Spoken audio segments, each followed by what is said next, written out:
From Wish TV and the All Indiana Podcast Network, this is the Business, Equity, and Opportunities Podcast with Scott Sander. Hi, and welcome to a special edition of Business, Equity, and Opportunities. If you have a business up and running or you want to soon, we hope you'll celebrate the milestones that mark your journey. We're doing that today, marking our first year on the air and launching into our second. From day one, our goal has been to give you tools to help you build and grow a small business. Our own startup story starts with a bright idea and some brainstorming from our bosses. More details on that later. Our team returns to the fundamentals of that idea each week, turning to contributors from our community for timely stories that others miss, to guide you through 7 topics: getting started, acquiring capital, accounting and bookkeeping, the week in business, running your business, an industry focus, and a success story to inspire you. This morning, we're bringing you new insight and returning to some of the best perspective we've gotten from contributors over our first year. We'll also sprinkle in some insights about how this show and our podcast and our newsletter come together each week. Now, though, to the business of business today on Business, Equity, and Opportunities. We celebrate our first year on the air, relive some of our favorite stories, and our CFO, Ty Shea, has more annual financial tasks you need to be aware of. Every business is unique and has a target audience. If you own or manage a business, Circulus Digital Media can help you connect and grow your customer base with turnkey digital solutions that are nimble, offering best-in-class results, service, and support to reach a bigger customer base, allowing you to pinpoint a specific audience down to the smallest details. Get outside the city, the state, span the globe. Put Circulus Digital Media to work for you. Get started now at circulusdigital.com. That's circulusdigital.com. Welcome again to Business, Equity, and Opportunities. I'm Scott Sander. Throughout our first year in business here, we've spoken to business owners, bankers, grant writers, and many more people with one goal in mind: finding you money to make your business dreams a success. Here are some of the best moments of access to capital. This is Business, Equity, and Opportunities. Access to capital. One of the overwhelming needs of entrepreneurs was access to capital.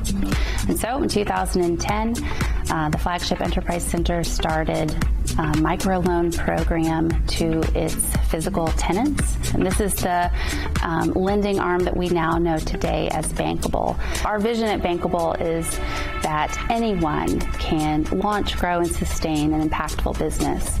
And we do that by working with entrepreneurs who aren't quite ready to get a loan at a bank. And so we work with those entrepreneurs closely, and a lot of times we're able to make loans that banks won't.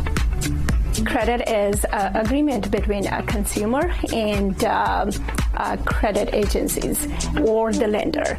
Basically, it's showing your creditability towards your business, towards the lender, and to make sure that you are actually showing a good history of making payments on time, and that builds a trust between you and the lender.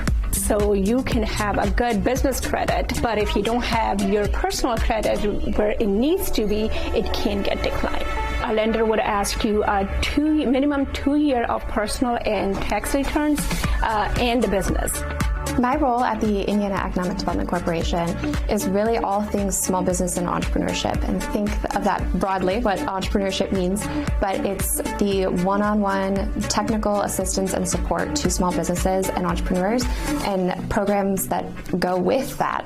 So early capital, investment, all of that touches our team here at the IEDC. So the INTAP program allows a company to go seek outside resources and expertise to complete a project as they grow and develop. The program is competitive, but businesses can apply for up to $15,000 to help them procure a service provider to complete a project that is agreed upon. A CDFI is a fancy name for Community Development Financial Institution. So we primarily focus on providing capital and financial services to businesses that are often overlooked in underinvested communities. Oftentimes when an organization will seek a bank, the banks are good, but oftentimes banks may see higher risks involved, or they may not see a return on their investment as they would like with a smaller organization. So CDFIs are really designed to sort of foster that economic opportunity in neighborhoods that may not have that opportunity. We provide grant money to aspiring playwrights so they can see their visions go from the page to the stage. We provide funding for directors, producers, technicians, actors. We provide the venue for them to use. We help them with the marketing and promotion of the event. It's a playwright's dream. The hardest part about getting a play produced is the finance, without a question, is the finance. So for a fledgling playwright to be able to not even have that on their radar is a tremendous opportunity. Last year, we received 41 scripts. And from those, we selected 5. We submit them to a juror, a drama juror, that selects those that should go to consideration. And we announce this winners in about April. And then they have until November to audition, rehearse, get the set together, and we also assist with that, and get the production ready for viewing to the public. I am a connector, and I'm very resourceful, and so I just get really great pleasure in helping a business owner, connect them to the resources that they need to get started and to move the needle on that business that they're working on. Pitch Feast kind of started as a hobby between a group of individuals who were, just interested in doing some business support in the city, but the overall goal was just to kind of support local ideas with the local audience over dinner. So the concept of Pitch Feast is to connect under-resourced entrepreneurs with the capital resources they need to get their business started. I think this conversation has taken a different level since, the summer of George Floyd and the interest of more companies in making sure that investments were going into minority communities. I tell you 2 things. There's a lot of capital out there. And I think what we don't have is enough knowledge in the small business community of that capital, if that makes sense. So, we're a bank, like many other financial institutions. We have funds to deploy all of that, but there's some rules and regulations that people have to follow. Many times you find out in minority communities that they don't know sometimes what those rules are. So it takes probably a little longer to explain the process, but once they're there, they can access it. Now, there's also a number of institutions in town doing access to capital for companies that maybe are just starting, maybe are behind in some things, maybe they need extra help before they can become bankable, and they are doing amazing jobs. I mean, I think PPP, that distress that created, actually added a tremendous opportunity for the small business community to learn access to capital in a different way. Welcome again to Business Equity and Opportunities. If you've joined us often, you know it is time to talk accounting and bookkeeping, and this time with our friend and frequent contributor Ty Shea, CFO of Circle City Broadcasting. A good change of spring to summer to you. How is it going on your end? Man, I can't complain at all, Scott, and it's good to see you again. We see the pools opening. We see the farmers markets firing up and get ready to sell their wares. It occurs to us, and maybe this is a continuation of conversation we had recently about things you look at every year. Not everybody's on the same calendar, though. There are different businesses that kind of peak at different times, and there's an accounting and bookkeeping element to all of that. No question, and you're right. Some businesses are highly dependent on certain times of the year, and that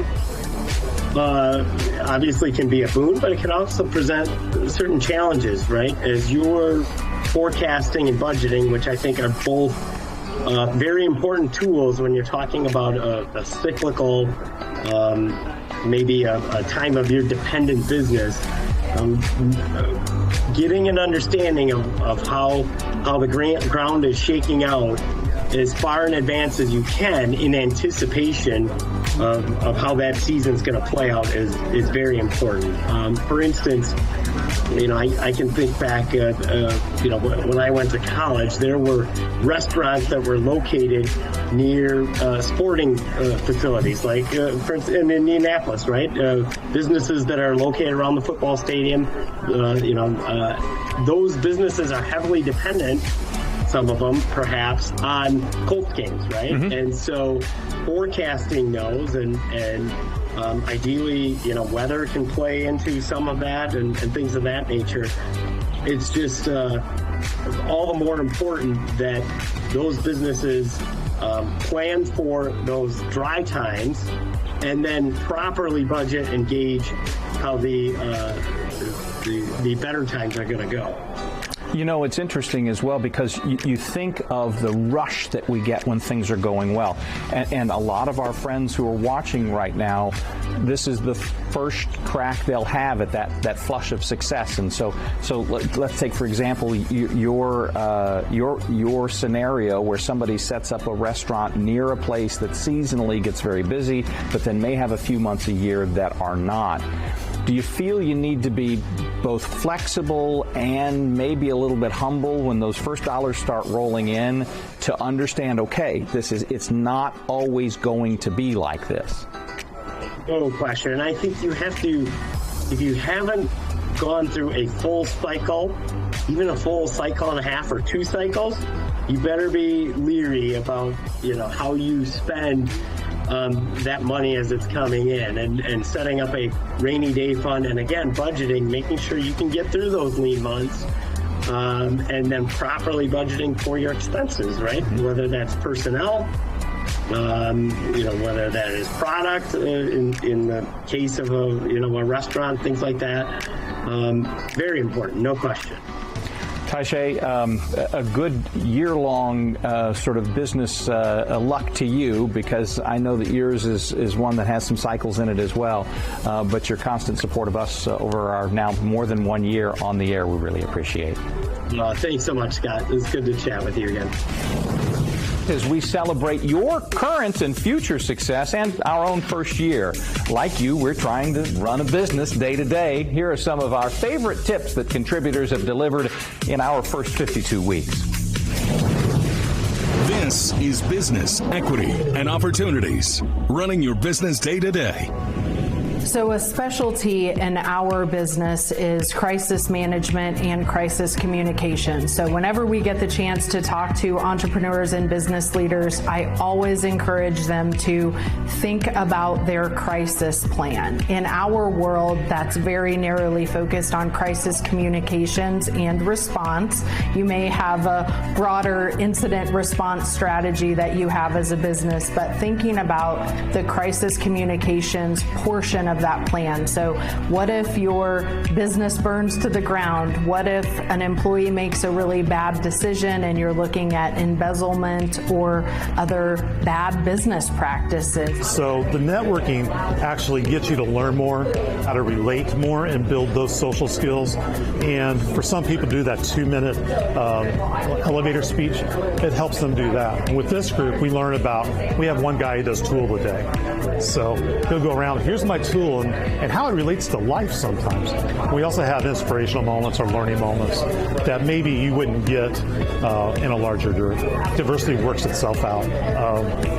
I don't want a bunch of 6'4", 280-pound guys in the group. I always say that we have to build with and for the community and not to.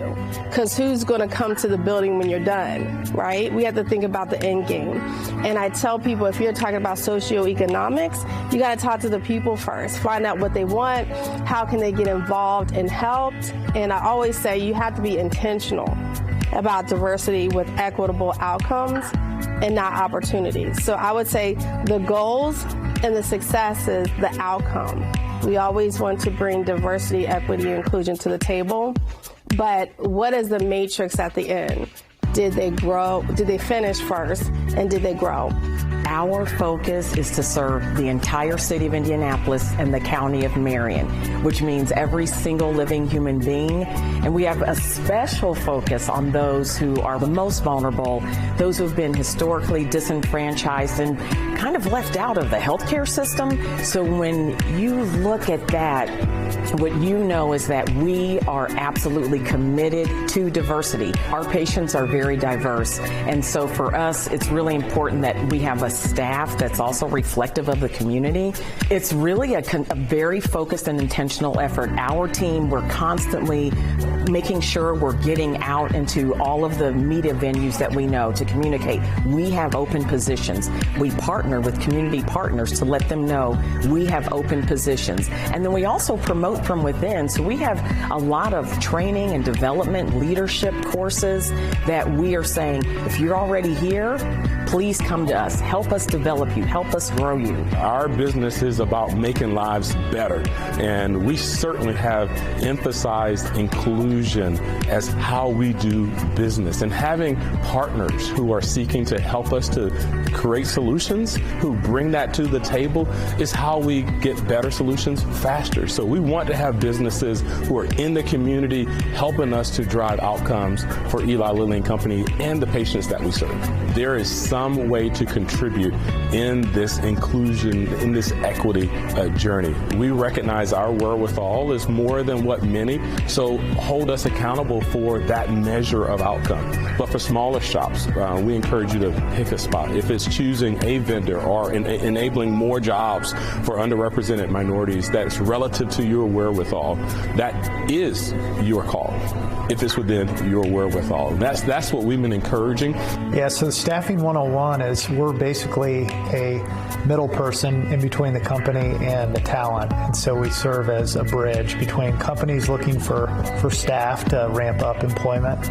And we're also kind of a in-between talent provider to those looking for a job, so we can help them find work. So we are kind of in the middle between the employee and the employer, and we serve as a bridge to help kind of connect the two. It's one thing to get them, but to keep them and hold on to them for a long time in an age where you have a lot of free agents and you can move around and the market was looking for talent. You've got to be more competitive in trying to retain and engage. So some of my advice would be create pathways for different opportunities for people to develop. So your development and retention plans need to be in place, and you just need to be really strategic about how you attract and then retain some of the newer talent today. They're looking for different options. They want flexibility, to maybe work from home, or they want kind of a hybrid work-life balance. So it's very different. You have to be adaptive. You have to be accommodative.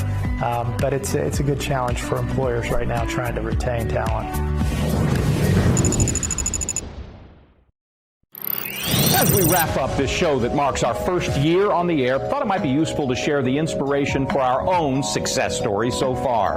Our boss, Dewan McCoy, traces it back to a training program that he went through years ago about how to buy a TV station. The National Association of Broadcasters put it on and put him on the road to shattering broadcasting barriers, and his current venture, making Circle City Broadcasting a black-owned business success.